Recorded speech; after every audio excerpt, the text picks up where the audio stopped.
Today I'm going to be trying to make a pound cake. As you see, I have greased and lined this poor baking tin with a lot of parchment paper, probably way more than I need. And I have my flour, and my eggs, and my sugar, and so much butter, and baking powder, and orange juice. Yeah, it's gonna be a weird one. Oh, I probably need to go and find that vanilla. Hold on a moment. Boy, do I hope that's enough vanilla. We'll see. I've already put 1 cup of sugar in here. I still need 1/4 more. So I'm going to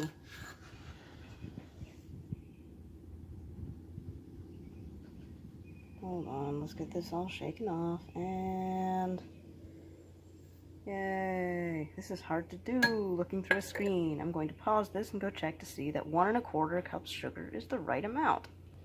It is! Now I'm going to cover up the sugar because it's muggy and we do not want chunkier sugar. If you can hear a slight tapping sound, that is me preheating the oven. That is the burner. That is the oven. To 325. Wow, that is blurry. If you can't tell, I am kneeling and this is very unsteady. Alright, I'm going to go and put this entire cup of butter in there with the sugar.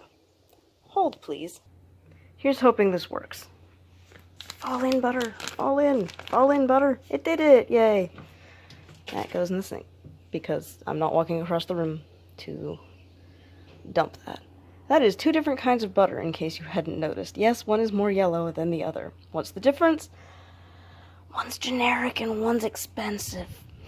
Well, I guess as expensive as Land O'Lakes gets, but whatever. I'm going to pause this again. That is a teaspoon of vanilla extract. Pop that in there. Now I'm going to start to stir this. I'm not going to show you the whole process because I'm probably going to need both hands at some point. Dang, that smells nice. Hold, please. And 3, 2, 1. Spoon time.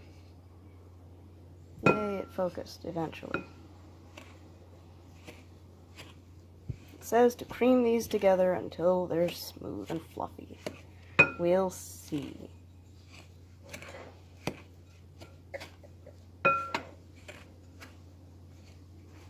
I'm going to pause this and then come back when I'm ready. Hopefully fluffy means roughly the consistency of cookie dough. Now I'm going to check and see what the recipe says. It's egg time. I'm going to put 4 eggs in this, one at a time. Probably only going to show you the last egg as I put it in, because I can't crack eggs one-handed. I am not a fancy chef. I am a filthy casual. Last lonely eggy. Time to beat it up. Like it did something bad. As you can see, I've creamed the rest of them in there. It is really hard to do this without looking at the... Okay. I think I might be able to do it by leaning over and checking the inside. Wow, that was some bad camera work there. So, that is currently 100% fat and sugar. This is, without a doubt, the most deadly thing I have made since the clafouti. I think that's how it's pronounced. It's what several of the different things said it was pronounced as. I think there's a chunk of butter in there. Ah, shoot. I was pointing it at my feet. I'm sorry.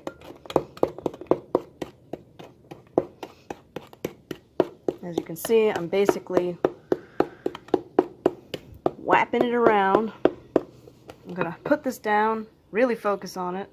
Speaking of focusing, can we? Can we please?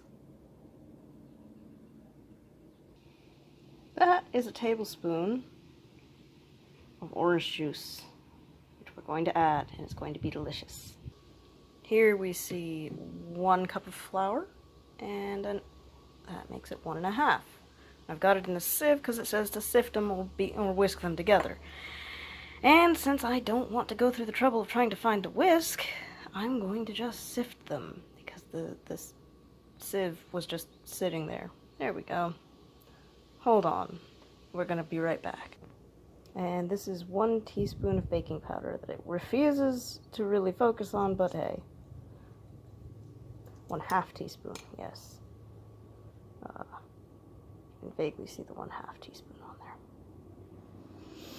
there. You may be wondering to yourself, aren't there any other dry ingredients? I don't believe so.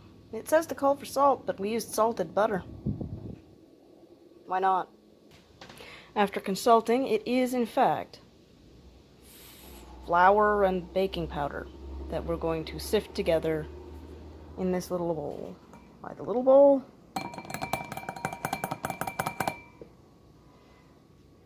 because then we can use it to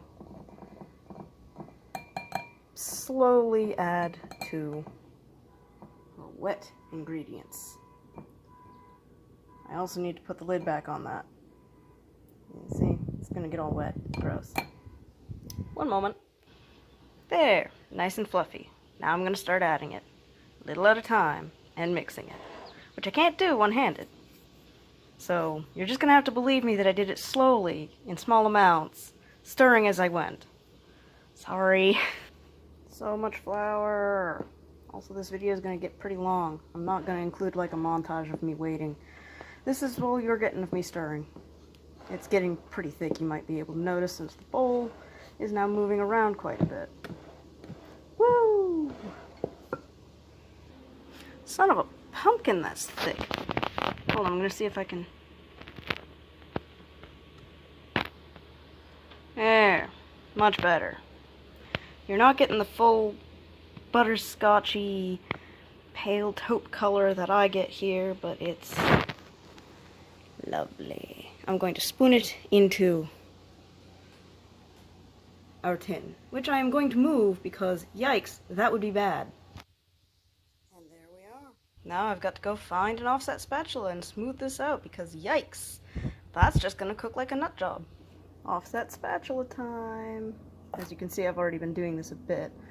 I'm not very good at it. You might be able to tell.